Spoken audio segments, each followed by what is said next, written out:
forecast tomorrow, Thursday morning at the start of this championship, is for some fairly strong gusts, tapering off by Thursday afternoon, calm Friday morning, and then it kicks up again Friday afternoon from a different direction, if it holds true.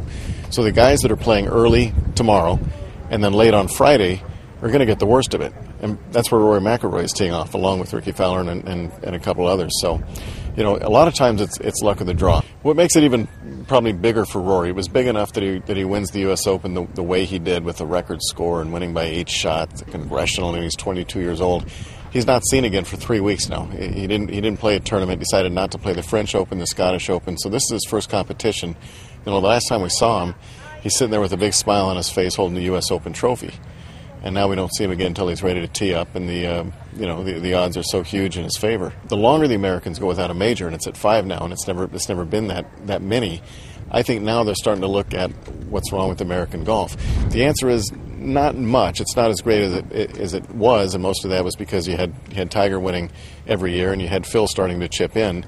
Now there's good players, we just don't know who they are yet.